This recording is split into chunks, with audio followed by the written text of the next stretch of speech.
Olá, eu sou Fábio Resviana, escritor, analista geopolítico, colunista do jornal econômico Monitor Mercantil do Rio de Janeiro, do jornal Pravda Report, a versão em inglês editada lá em Moscou, na rua Staraya Basmanaya, e do jornal do site americano The Saker. A definição de guerra hegemônica envolve, em primeiro lugar, uma disputa direta entre a potência ou as potências dominantes num sistema internacional e o desafiante ou desafiantes emergentes. O conflito se torna total e com o tempo é caracterizado pela participação de todos os grandes estados e da maioria dos estados menores no sistema. A tendência, de fato, é cada estado no sistema ser arrastado para um ou outro lado dos campos opostos. Inflexíveis configurações bipolares de poder pressagiam frequentemente a deflagração do conflito hegemônico. Esse é um trecho do pensador Robert Gilpin, que é um teórico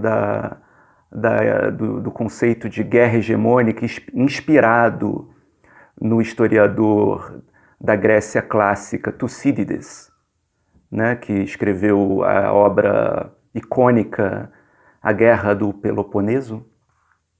E esse trecho você encontra nesse livro organizado pelo José Luiz Fiore sobre a guerra. O José Luiz Fiore é o nosso maior intelectual na área da geopolítica, das relações internacionais. Ele inclusive transcende tudo isso, porque ele é um grande, talvez ele seja o maior intelectual brasileiro vivo, né? E esse livro é um apanhado de artigos, ensaios, pensamentos acadêmicos de vários autores sobre a questão da guerra, em seus vários aspectos, não é? É interessantíssimo esse livro, assim, eu considero, é de 2018, vale a pena adquiri-lo. Essa semana, a Angela Merkel e o Macron, a chanceler alemã e o presidente francês, se indignaram publicamente diante da descoberta da espionagem americana com o auxílio da Dinamarca.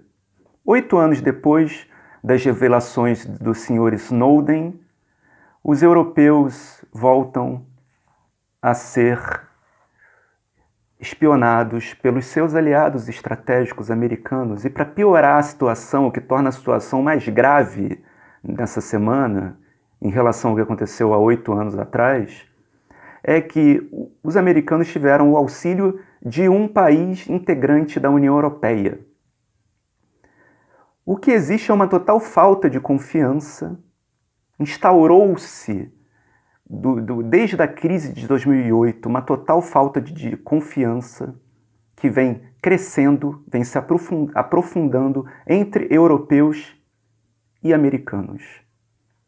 Não é?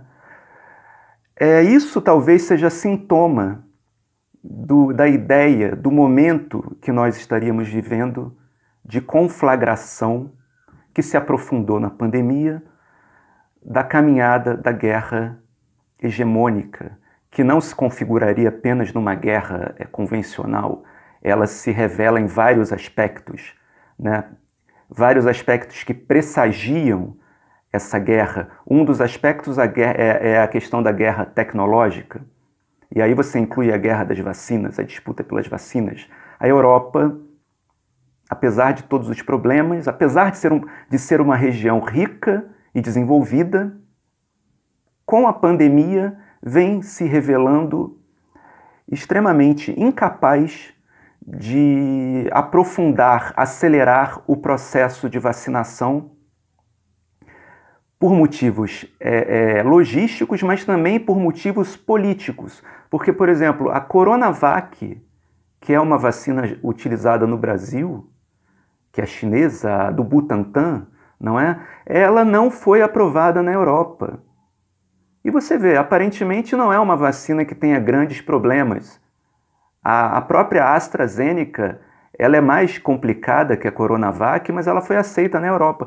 A Coronavac não foi aprovada na Europa até agora por questões políticas, porque os americanos pressionam a Europa a não aprová-la, por ser chinesa. A mesma coisa a Sputnik V, que no caso do Brasil também não foi aprovada por uma série de pelos em cabeça de ovo que a Anvisa inventou para justificar tecnicamente a sua não aprovação. Isso é um sintoma desse presságio que o Robert Gilpin analisa nos seus trabalhos acadêmicos sobre as configurações bipolares que ocorrem na disputa hegemônica.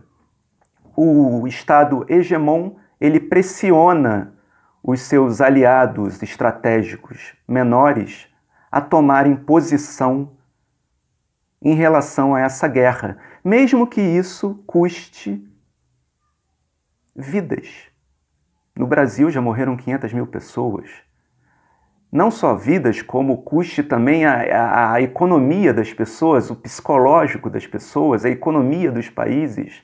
A Europa vive de turismo, em parte. O verão está chegando e, assim, certamente esse ano não será mais como no período da Eurolândia, né? Que é aquele período do início do euro, que perdurou do ano 2000 até 2008, em que a Europa teve um crescimento extraordinário, a qualidade de vida acompanhou essa situação, a taxa de emprego altíssima, as pessoas viajando para lá e para cá. Era uma festa, era um museu Disneylândia a céu aberto, totalmente diferente do que vem ocorrendo agora, não é? A questão da guerra hegemônica e que essa questão da espionagem também tem a ver com isso, porque a partir do momento em que o Estado hegemon ele se vê desafiado pelos estados emergentes que ascendem no sistema, especificamente Rússia e China, ele passa a reagir de maneira mais agressiva e truculenta. E os antigos aliados passam a ser tratados como vassalos, que é o que os americanos estão fazendo nesse momento. Eles tratam a Alemanha com desconfiança, por isso eles espionam a Alemanha. A Alemanha tem um projeto de expansionista próprio, histórico, de sobrevivência, não é? Quando a pressão competitiva ela aumenta no sistema internacional, como vem ocorrendo nos últimos anos e se aprofundou com a explosão da pandemia, a Alemanha resolve buscar a sua sobrevivência, que é expandindo-se ao leste. Sempre foi assim. Uma das questões práticas desse expansionismo ao leste é o gasoduto Nord Stream 2, construído com dinheiro alemão, mas logística alemã, mas com auxílio da Rússia, porque interessa aos dois países, são países de economias complementares. Os americanos espionam a Alemanha porque eles não confiam na Alemanha. Talvez eles confiem um pouco, de alguma maneira. O único país europeu em que há uma relação de confiança minimamente mútua e estratégica é entre Estados Unidos e Reino Unido, não é? Até porque o Reino Unido, inclusive a saída do Reino Unido da União Europeia, de certa forma, diz respeito a isso. Ano passado, por exemplo, o primeiro-ministro do Reino Unido, o Boris Johnson, ele anunciou um incremento no orçamento militar do Reino Unido, que já é de 42 bilhões de libras. Ele anunciou um incremento de mais de 16,5 bilhões de libras. E no seu discurso, em novembro de 2020, ele justifica esse incremento extraordinário no orçamento, dizendo que o Reino Unido deve ser fiel à sua história e aos seus aliados, e indo além, justificando que o aumento do orçamento militar é uma resposta à crescente competição interestatal no sistema global. Ele disse isso. Além disso, ele cita a situação perigosíssima no mundo que se assemelharia ao período da Guerra Fria. O Reino Unido, então, ele anaboliza o seu orçamento militar, passa a priorizar o seu papel na OTAN como o grande país europeu na OTAN e aliado e reforçando a aliança com os Estados Unidos. Isso fica claro num documento que eles publicaram esse ano, chamado Global Britain 2030, que é um projeto megalomaníaco de expansionismo britânico, inspirado emulando o império onde o sol nunca se põe, falando da sua vocação global como o grande impulsionador dos valores liberais democráticos ao redor do mundo, e citando zonas estratégicas em que o Reino Unido deveria estender e reforçar os seus tentáculos. No Indo-Pacífico, que é a zona onde a disputa hegemônica se tornará, ao longo das próximas décadas, cada vez mais dura, que é a zona de influência da China.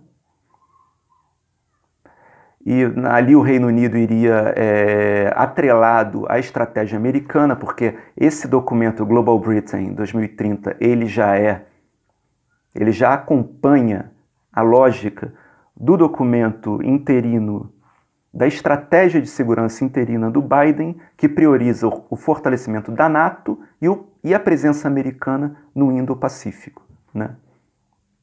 Além disso, o Reino Unido pretende estender os seus tentáculos no Atlântico Sul e no Ártico.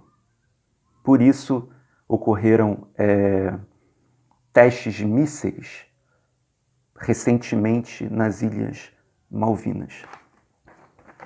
São sintomas, são presságios da guerra hegemônica.